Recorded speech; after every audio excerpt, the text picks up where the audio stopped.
ఎగువన మహారాష్ట్రలో కురుస్తున్న వర్షాలకు కాళేశ్వరం గోదావరి వద్ద ప్రాణహిత నీటి ప్రవాహం భారీగా పెరుగుతుంది. జయశంకర్ భూపాలపల్లి జిల్లా మహదేవ్పూర్ మండలంలోని అంబట్పల్లి గ్రామంలో ఉన్న కాళేశ్వరం ప్రాజెక్టులో అంతర్భాగమైన మేడిగడ్డ లక్ష్మీ బ్యారేజ్కి వరద కొనసాగుతోంది. బ్యారేజ్ 85 గేట్లు ఎత్తి 84,500 క్యూసెక్కుల నీటిని దిగువకు విడుదల చేశారు అధికారులు. లక్ష్మీ బ్యారేజ్ పూర్తి స్థాయి నీటి నిల్వ సామర్థ్యం 16.17 టీఎంసీలు.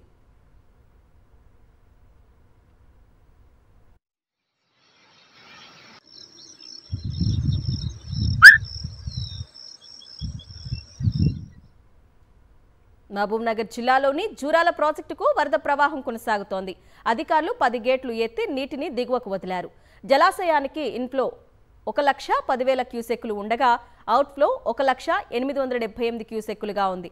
ప్రాజెక్టు పూర్తి స్థాయి నీటి మట్టం 318.516 మీటర్లు కాగా ప్రస్తుత నీటి మట్టం 317.6 మీటర్లకు చేరింది.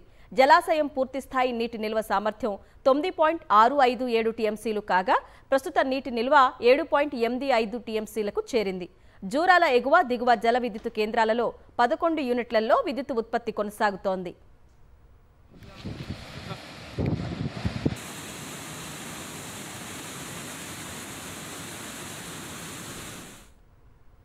నంద్యాల జిల్లాలో శ్రీశైలం జలాశయానికి వరద నీటి ప్రవాహం కొనసాగుతోంది.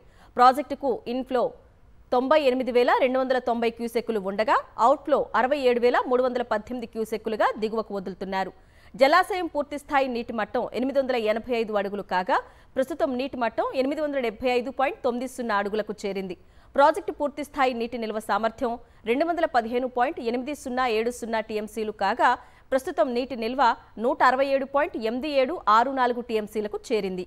కుడిగట్టు ఎడమగట్టు జల విద్యుత్ కేంద్రాలలో విద్యుత్ ఉత్పత్తి కొనసాగుతోంది. నల్గొండ జిల్లాలోని నాగార్జున సాగర్ ప్రాజెక్టుకు వరద ప్రవాహం కొనసాగుతోంది. ప్రాజెక్టుకు ఇన్ఫ్లో 51,733 క్యూసెక్కులు ఉండగా అవుట్ఫ్లో 900 క్యూసెక్కులుగా అధికారులు దిగువకు నీరుని వదులుతున్నారు.